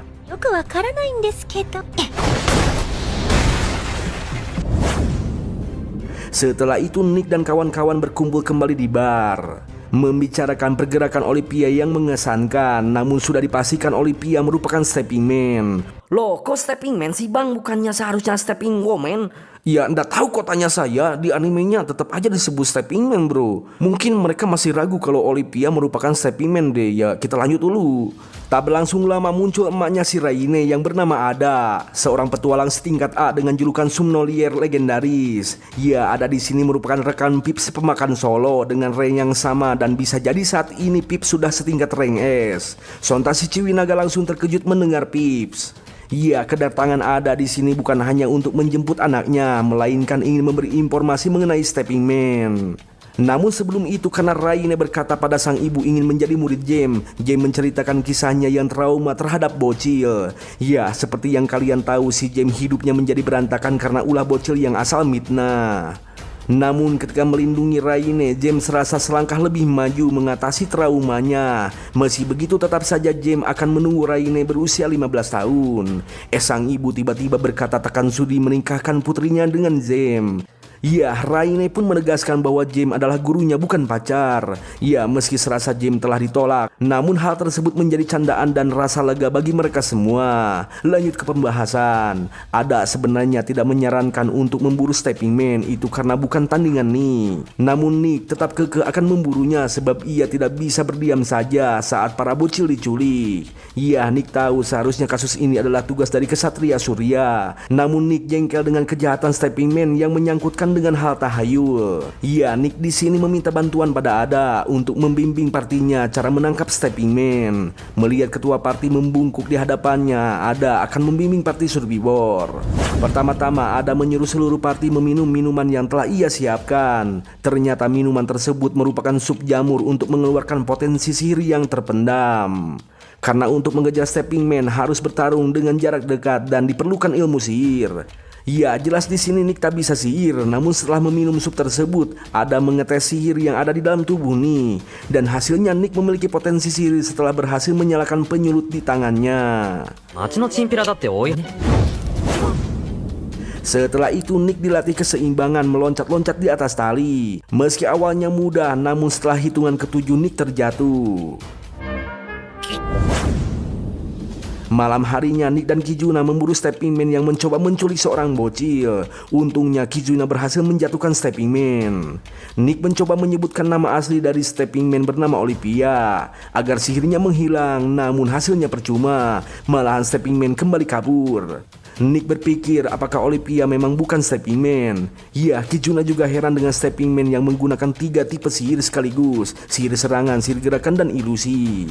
Ya, kita pun diperlihatkan obrolan Nick dan Leon sebelumnya, di mana artefak yang memiliki sihir penyembunyi dan menghilang adalah permata Raja Ilusi. Cara untuk menghapus sihirnya sangatlah mudah, hanya dengan menyebut nama aslinya, namun harus tepat, jika salah maka takkan berefek. Dan saat ini Nick sadar jika Stepping Man bukanlah Olivia. Lantas siapakah Stepping Man? Lanjut, esok harinya Nick kembali latihan meloncat di atas tali. Kali ini Nick berhasil menyeimbangkan tubuhnya. Terlintas ingatan saat berlatih dengan ketua parti bela diri yang telah ia anggap sebagai ayah. Ya, setelah mengingat hal itu Nick semakin mahir meloncat, bahkan hingga bisa meloncat di atas tali popoyan tetangga. Di kemudian hari Nick mencari informasi di tempat Garbage Collection. Dan lagi-lagi Nick bertanya pada si muka anjing. Dan lagi-lagi juga infonya ngawur tak sesuai dengan topik. Namun kali ini Nick menanggapinya perihal mayat bocah yang dimakamkan. Maka dari itu Nick mulai mencari keberadaan makam tersebut. Namun jalan yang ia lalui kini diselimuti kabut yang tebal. Tak berlangsung lama muncul serangan. Nick mencoba menghindarinya dengan teknik peringan tubuh. Yang ternyata orang yang menyerang adalah Olivia. Dan karena Nick menggunakan teknik peringan tubuh, alhasil kini Nick dicurigai sebagai Stepping Man. Kizuna mencoba menghadang menggunakan paralel, namun apa yang terjadi, Olivia juga bisa menggunakan skill tersebut. Kemudian ketika Nick menyebut nama Olivia langsung tersadar bahwa lawannya saat ini adalah Nick. Ya, seperti biasa Olivia berbicara sambil bertingkah aneh. Nick menuduh bahwa Olivia adalah Stepping Man. Namun Olivia membantahnya karena Stepping Man penculik bocil bukanlah dirinya. Olivia sempat disebut sebagai Stepping Man itu karena tingkahnya yang aneh. Jelas Nick bingung, Kizuna bingung, Tiana bingung, si Ciwinaga pun bingung, dan hanya tetangga yang gak bingung di sini. Tapi yang paling dibingungkan, si Olivia memiliki skill paralel. Dan ketika ditanya, Olivia membelokkan topik hingga berdebat dengan Kizuna. Ya, meski begitu karena tujuan mereka sama, alhasil kini mereka mencari info bersama mengenai Stepping Man. Tibalah mereka di sebuah makam, lalu membuka peti mati yang berisi mayat bocil perempuan. Sekilas mayat tersebut tak ada tanda-tanda yang mencurigakan. Namun menurut James hal ini aneh karena tak ada yang aneh di sini. Lantas mereka memeriksa di bawah tubuh mayat si bocil. Terlihat ada potongan batu merah delima. Ya, menurut si Udin batu tersebut telah terisi hodam, juri gagang panto dan juri nenek gayung. Namun menurut Olivia batu tersebut merupakan pecahan dari artefak Raja Ilusi. Ya, ketika batu tersebut dipecahkan, akhirnya mayat tersebut menunjukkan bekas-bekas luka yang sebelumnya tidak terlihat. James sebagai pendeta mulai mengecek. Menurut James sudah dipastikan si bocil menderita penyakit setan kuning. Ya, setelah itu mereka kembali ke ruangan bar, mengumpulkan sejumlah informasi mengenai mayat bocil tadi. Ternyata bernama Martha berusia 10 tahun, merupakan putri dari pemilik toko Jira. Sudah dipastikan Stepping Man berada di dalam kota Garbage Collection. Iya, mendengar bocil mati karena ulah Stepping Man, jiwa kepahlawanan James meronta-ronta ingin menghentikan aksi Stepping Man. Dan James di sini sudah mengetahui siapa Stepping Man yang sebenarnya. Kemudian suatu malam Stepping Man yang sedang acol-acolgan ditendang oleh Kizuna. Kemudian Nick bersiap melawan Stepping Man dengan teknik peringan tubuh yang telah ia pelajari. Nick bertanya kenapa Stepping Man masih saja melanjutkan modusnya padahal Stepping Man sudah ketahuan. Stepping Man yang tak mau bicara langsung menyerang. Ya, Nick membalas serangan sambil mengatakan bahwa ia telah mengetahui semua modus dan motif dari penculikan yang dilakukan Stepping Man. Nick langsung menyebutkan sebuah nama yaitu Nalpaga. Alhasil kini sihir ilusi yang menutupi langsung menghilang menunjukkan wajah Nalpaga. Nick kembali menyerang lalu melompat ke udara melakukan serangan salto menambahkan beban berat hingga membuat Nalpaga tikus jatuh ke dalam rumah. Iya, hal tersebut sengaja dilakukan Nick untuk mengepungnya di dalam ruangan. Sementara Kizuna menjaga dari atap agar Nalpaga tidak bisa kabur. Kemudian James bertanya apa alasan Nalpaga melakukan semua ini. James mengetahui anak dari Nalpaga meninggal karena mengidap penyakit setan kuning. Pada dasarnya penyakit tersebut akan tertular jika melakukan pengeceritan. Namun yang dilakukan anak dari Nalpaga tak sengaja memegang darah pasien dan hal itu bisa menularkan penyakit. Ya, disitulah Nalpaga mencurahkan kemurkaannya karena tak terima anaknya meninggal. Nalpaga berandai-andai jika saja ia tahu cara mengobati setan kuning mungkin anaknya masih hidup. Maka dari itu ia menculik anak-anak sebagai percobaan untuk membuat sebuah obat. Ia berpikiran agar kematian anaknya tidak sia-sia jika ia menemukan obat untuk mengobati setan kuning. Ia aja mengagumi niat baik dari Nalpaga, namun cara yang ia gunakan adalah salah. Nalpaga menjawab bahwa manusia memiliki dua sisi akan berganti sesuai kondisi, seperti halnya sebuah kartu. Keduanya bukan sifat asli dan palsu, melainkan sifat yang nyata, dan ia akan bertanggung jawab atas keduanya. James yang mendengarnya menghormati atas pemikiran kebenaran dari Nalpaga. Namun perlu diketahui, mayat bocil yang ia temukan kemarin di pemakaman, James dan yang lainnya sudah mengirimkan mayat tersebut pada kedua orang tuanya. Kedua orang tuanya menangis bersedih karena kehilangan. James menegaskan sebagai pendeta harus memegang teguh apa yang diajarkan. Ya, Nalpaga menjawab bahwa pendeta tidaklah berguna. Nalpaga tak memiliki niat sedikit pun untuk menolong orang lain. Yang ia pelajari hanyalah kebetulan membantu seorang pendeta lalu ia menjilatnya hingga akhirnya menjadi seorang pendeta.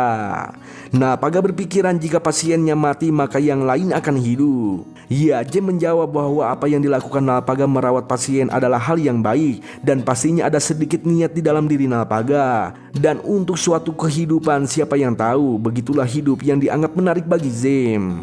Alhasil Nalpaga tertawa menyebut James orang yang naib. Namun menurut Nalpaga orang yang naib selalu memberikan jalan. Ya, intinya di sini Nalpaga setuju dengan pemikiran James meski itu naib. Namun tak berlangsung lama tiba-tiba ya, muncul orang misterius menggunakan armor bertujuan untuk membungkam mulut si botak. Si misterius merupakan orang yang memberikan artefak pada Nalpaga dan ia kecewa karena penyamaran Nalpaga asal-asalan. Bahkan Nalpaga mencoba memberi harapan pada mereka. Intinya Nalpaga harus dibunuh. James yang mencoba menyembuhkan langsung dilempar. Si misterius berkata apa yang dilakukan James sia-sia karena Nalpaga akan mati dan sebaiknya James menyimpan mana untuk mengobati luka diri sendiri yang saat ini akan ia bunuh. Sontak si Ciwinaga dan Tian langsung menyerang. Namun dengan sekejap si misterius menghilang lalu balik menyerang hingga mereka tumbang. Meski begitu James tetap mengobati Nalpaga. Ya, Nalpaga mengatakan bahwa James merupakan beban di dalam party. Kebaikan milik James bukanlah kebaikan, melainkan kepuasan diri sendiri alias keegoisan. Kemudian kali ini Nick sedang terpojok. Tiba-tiba Olivia datang membantu. Ia akan memberikan ulur waktu agar James bisa melakukan union dengan Nick. Si misterius menyerang kembali namun dengan mudah ditahan oleh Olivia. Bahkan Olivia balik menyerang dengan kecepatan yang lebih cepat, membuat si misterius terpojok. Namun serangan Olivia tak berpengaruh. Si misterius mengeluarkan sihir ruang gravitasi terhadap Olivia, sehingga Olivia tidak bisa bergerak dan perlahan akan mati.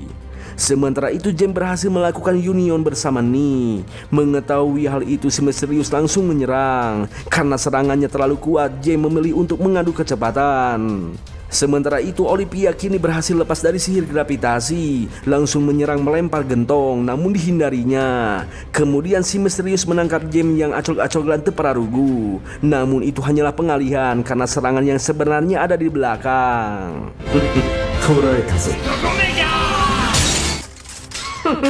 Iya, meski begitu si misterius masih hidup dan ia kagum baru kali ini ia merasa terpojok. Kemudian si misterius kabur sambil meledakkan tempat itu. Iya, untungnya Nick dan kawan-kawan berhasil selamat. Nalpaga yang tertimbun reruntuhan mencoba disembuhkan oleh Zem. Lagi-lagi Nalpaga bilang sia-sia karena jika ia bertahan hidup saat ini nantinya tetap bakalan akan mati. Karena sebenarnya Nalpaga mengidap penyakit setan kuning. Iya, masih begitu Nalpaga berterima kasih telah memberikan kenyamanan sebelum ia meninggal. Izo. Ya, James di sini sangat sedih melihat kematian Nalpaga. James masih belum terbiasa melihat kematian seseorang. Kawan-kawannya menyemangati James yang hebat karena di akhir hayatnya Nalpaga pasti sudah merasa terselamatkan. Ya, saat ini kasus Stepping Man telah ditutup. Meski begitu, si misterius belum terungkap dan pastinya ada sebuah asosiasi di belakang si orang misterius. Mengingat kemampuan Olivia yang hebat, Nick dan kawan-kawan bertanya siapa sebenarnya Olivia. Ya, karena Kizuna mengakui bahwa dirinya merupakan sebuah pedang ikatan, Olivia memberitahukan siapa dirinya yang sebenarnya. Ya, secara publik Olivia dikenal sebagai seorang reporter petualang, namun sebenarnya ia merupakan sebuah pedang keberanian yang diciptakan untuk program pelatihan anti-iblis kelas spirit. Hari-hari pun berlalu, semua anggota party Survivor melakukan cuti sampai mereka pulih. Kizuna merasa heran dengan keseharian manusia yang selalu memikirkan hal yang tak penting alias masa lalu. Seperti halnya Nick. Nick teringat masa kecil saat pertama kali masuk ke dalam kota labirin bersama kedua orang tuanya. Keretanya dibegal, sang ibu berusaha menyembunyikan Nick, namun naas kedua orang tuanya dibunuh oleh si begal. Nick mencoba kabur melalui kolong kereta, dan tiba-tiba Argas datang menolong Nick. Semenjak itulah Nick diasuh oleh Argas, diajarkan cara menjadi petualang. Nick senang Argas yang ia anggap sebagai ayah mau melatihnya, meski akhirnya ia diusir dari party. Iya, Nick sadar semuanya hanyalah masa lalu yang sudah menjadi darah daging baginya. Namun penyesalan selalu ada dan selalu berandai-andai. Ya, begitulah kehidupan. Pasti semuanya akan mengalami, namun perlu kalian ingat jangan pernah memasuki lubang yang sama. Jadikanlah masa lalu sebagai pelajaran untuk masa depan. Karena berjalan itu bukan mundur tapi maju. Yang mundur ya pasti undur-undur. Acuau! Esok harinya ketika Nick terbangun terdengar suara orang bernyanyi yang ternyata Agate sedang nyuhan di luar. Nick memegangi payungnya sambil berbicara di jendela. Waduh, padahal mah suruh masuk ke dalam aja, kasihan Ciwi kehujanan bro. Halah bang, situ otaknya jahat bang. Mereka ngobrol di luar tuh takut terjadi sesuatu bang. Ya gue tahu, tapi kan kita niatnya menolong dan tak mungkin terjadi sesuatu bro. Makanya perkuat imannya dong. Ya tapi kalau terjadi sesuatu mah ya udah pasrah aja, ikutin alurnya bro. Sumpah bang, gue bingung bang sama jalan pikiranmu bang. Terkadang menyesatkan bang. Lanjut. Sementara itu di sisi lain James sibuk membantu mengobati para warga kota Garbage Collection. Ya, semua yang dilakukannya semata-mata untuk membayar rasa bersalahnya terhadap Nalpaga yang terbunuh. Lalu kita diperlihatkan Tiana yang sedang terbangun berkali-kali saat ia tidur. Ya, itu karena setiap harinya ia selalu bermimpi masa lalu. Tiana berpikir apakah setiap kemajuan yang kecil takkan pernah terlihat, apakah dunia memang sekejam itu. Kemudian di pagi harinya Tiana sibuk mengecek naga yang akan balapan agar ia menang taruhan. Hidupnya kali ini merasa tenang dan aman, tak ada orang yang menipu maupun menjebak, namun semua yang dilakukannya serasa bosan. Di kemudian hari, semua parti Survivor berkumpul kembali. Si Ciwi Naga yang baru datang terheran melihat rekan-rekannya yang nampak tidak sehat, seperti memiliki beban masing-masing. Ya, Tiana pun menyadarinya bahwa semuanya nampak semakin menjauh, seperti sedang memperjuangkan sesuatu yang tidak pasti. Si Ciwi Naga izin pergi mencari makan sendirian. Ketika berjalan di pasar, ia melihat si emang-emang tukang liontin mencoba menipu seorang Ciwi dengan cara yang sama. Jelas si Ciwi Naga yang mengetahui hal itu langsung menyelamatkan agar tidak tertipu. Ya, beginilah kehidupan orang yang baru mengenal dunia pasti akan menjadi santapan baru bagi para bajingan di dunia. Dan kita sebagai orang yang pernah mengalaminya, apa salahnya mengingatkan para generasi muda yang baru mengenal dunia, bro. Tak berlangsung lama, anggota Survivor lainnya datang menghampiri, mengajak si Ciwi Naga untuk melihat sebuah festival musim panas bersama-sama. Karena kejadian tadi, si Ciwi Naga sempat teringat sosok Kalios yang telah berkhianat mencuri permata Raja Naga miliknya. Amarahnya tak bisa hilang. Namun kali ini ia sadar bahwa perlahan amarahnya akan menghilang dengan kebahagiaan saat ini bersama teman-teman barunya. Ya, bisa dibilang kita semua harus move on, terus melangkah maju. Dan ingat, jangan lupa bahagia. Udah ngopi belum? Ngopi dulu lah biar santuy. Lanjut, ketika berjalan tiba-tiba Olivia datang sambil nyawer berita-berita terbaru dan terupdate perihal Raja Iblis yang akan dibangkitkan. Seperti biasa Olivia berbicara dengan gaya yang aneh. Namun isi berita yang ia sebar hanyalah rumor saja, tak ada fakta yang tertera. Ya, Olivia pun memberitahu bahwa si topeng putih berarmor terlibat dan permata Raja Ilusi dibeli di tempat pasar gelap. Sontak si Ciwi Naga bertanya apakah di tempat itu akan ada permata Raja Naga miliknya. Ya, si Ciwi Naga sebenarnya ingin melupakannya. Namun apa yang terjadi, anggota Survivor siap membantu si Ciwi Naga untuk mencari permata Raja Naga. Kemudian Olivia berceramah mengingat Nalpaga yang terhubung dengan si topeng putih. Akankah orang jahat terhubung dengan orang baik?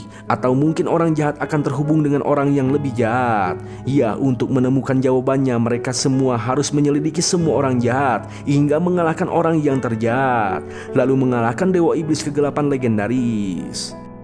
いいか Tamat ending yang mencewaukan. Tapi di akhir video kita diperlihatkan pembicaraan antara Kijuna dan Olivia, di mana Kijuna bertanya apa pendapat Olivia mengenai parti Survivor. Ya, menurut Olivia parti Survivor kurang dalam ambisi, namun mereka begitu hebat masih bisa bertahan meski baru berumur 20 tahun. Dan menurut Olivia parti Survivor akan terus berkembang karena memiliki senjata yang hebat, yaitu sifat skeptis, yang artinya tidak mudah percaya dan selalu ragu. Wow, mantap jiwa bro. Emang bener bro, sifat skeptis atau lebih tepatnya tidak mudah percaya dan selalu ragu biasanya tidak dimiliki oleh semua orang yang baru berumur 15-25 tahun. Karena usia tersebut itu masih labil bro, mudah terhasut, mudah tertipu, bahkan mudah dikompori. Tapi nggak semuanya sih, cuman kebanyakannya gitu. Nah, menurut gue anime ini sangat mendidik bro. Anime ini mencoba mengenalkan pada kita sisi gelap dari dunia nyata bro. Ya, bagi yang pernah mengalami pastinya ikut merasakan apa maksud pesan yang disampaikan dari anime ini. Waduh, sebenarnya banyak banget makna yang disampaikan, tapi karena durasi kita bahas sebagian aja bro. Ya, gue harap kalian masih stay mendengarkan karena bagian ini penting buat kalian yang baru berumur 15-25 tahun. Di anime ini menjelaskan bahwa orang tuh awalnya baik, namun karena situasi dan kondisi merubah semuanya. Ada yang memilih jalan jadi penjahat, contohnya si Leon dan Claudine. Ada juga yang masih memilih jalan kebaikan, contohnya Nick dan kawan-kawan. Gue sempat berpikir kayak gini, jika gue nggak bisa makan apakah gue bakalan jadi pencuri atau mungkin jadi pengemis? Kalau gue disuruh milih ya gue lebih mending jadi pengemis bro, daripada menjadi penjahat karena merugikan orang lain. Tapi masa iya gitu gue harus ngemis harga diri bro sebagai seorang laki-laki? Ya lebih bagus, lebih baik memilih bekerja cari uang. Nah di sini masalahnya bro, gue percaya semua orang berpikiran seperti itu. Namun karena banyak yang mengeluh cari uang itu sekarang susah, cari kerja itu sekarang susah, mau buka usaha sekarang udah banyak. Dan akhirnya mereka selalu mengeluh kebanyakan mencari jalan yang salah, yaitu jalan kejahatan. Jalan kejahatan banyak macamnya bro, begitupun mengeluh banyak macamnya juga. Gue sering dengar temen gue bilang kayak gini, ya lu bisa usaha atau kerja karena lu bernasib bagus. Kalau dipikir-pikir emang bener sih, tapi apa mereka pernah melihat gimana perjuangannya dan prosesnya gitu? Yang mereka lihat kan pasti hasilnya. Nah kemarin gue pernah cerita di akhir video, gue cerita istri gue ketipu sampai 80 juta. Kebayang gak bro, selama gue hidup gue gak pernah pegang duit sebesar itu.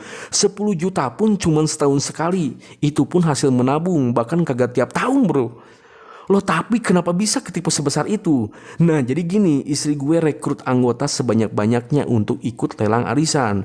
Dan akhirnya ketipu, alhasil gue harus bayar anggota yang direkrut. Sebagian malah pakai duit paket lebaran.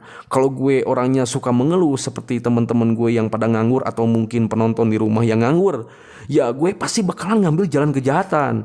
Tapi gue gak ngeluh bro, gue tetap berusaha mencari jalan dan akhirnya ada jalannya hingga beres lunas bulan ini, alhamdulillah. Wih mantap ya? Iya dong mantap, karena itu hasilnya yang selalu dilihat orang. Coba kalian lihat gimana prosesnya. Perih bro, perih banget, seperih-perihnya. Gue dapat hasil dari YouTube, semuanya gue bayarin hutang, gue utamain hutang angin, hutang yang gak pernah gue makan. Kenapa gue utamain? Karena mereka pasti lebih membutuhkan. Sumpah, per bulan gue sisain cuma 500 ribu, bahkan pernah cuma 300 ribu doang buat kebutuhan selama 1 bulan. Bayangin apa cukup? Gue punya istri, gue punya anak loh, punya bayi juga loh. Apa iya gue harus ngeluh soal duit 500 ribu? Gue tetap cari cara bro, bukan dengan mencuri, tapi cara sampingan karena warung gue tutup.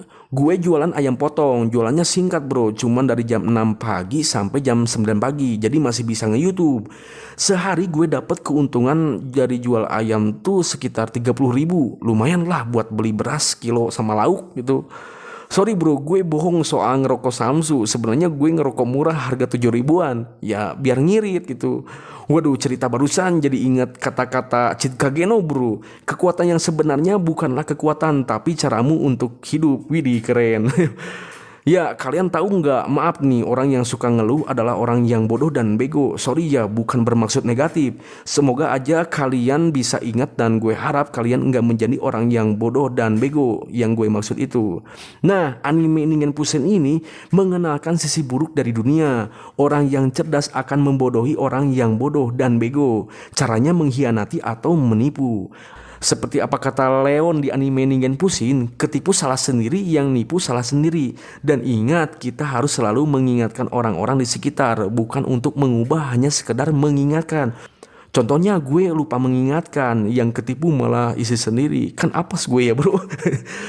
Gue nya udah jauh dari ketipu, malah orang yang di samping yang kena. Gue juga ikut terseret lagi, apes. Tapi ya sudahlah, belajar dari kegagalan bro. Sorry ya bro, bukan bermaksud untuk menggurui. Gue mah hanya manusia biasa, cuman bisa mengingatkan, ambil baiknya, buang buruknya.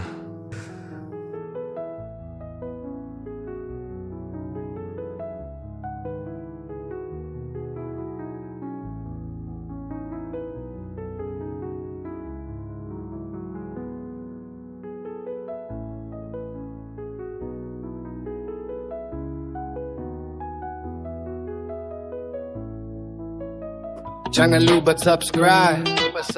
Jangan lupa changcut ban. Dari dimensi anime tembus ke Donghua, sajikan cerita video sepenuhnya. Ini alur bang ultra beda dari yang lain. Kalian bisa nonton detail, kita play videonya. Lo yang di sana nonton santai aja, gue yang gas storynya, siap berkelana. Ambil kopi dulu, kita gas sampai kelar. Spam emoticon biar suasana makin liar. Kalau relate share ke mantan gak apa, bebaskan aja. Bahasan lengkap bukan sekadar asumsi liar. Asli darah cerita kita beda dari yang biasa. Jangan skip momennya, tangkap esensinya. Bang ultra bawa sensasi tak terduga. Diklik dulu like-nya dan subscribe-nya. Kalau seru share ke squad, kita hype bersama. Yo, check it, flashback singkat, gimmicknya lewat. Lu senyum tipis, diem gue yang tepat. Mata panda edit video gak kelar-kelar, tapi demi story semangat kita terus berkobar. 1, 2, 1, 2, 1, 2. Lanjut bang.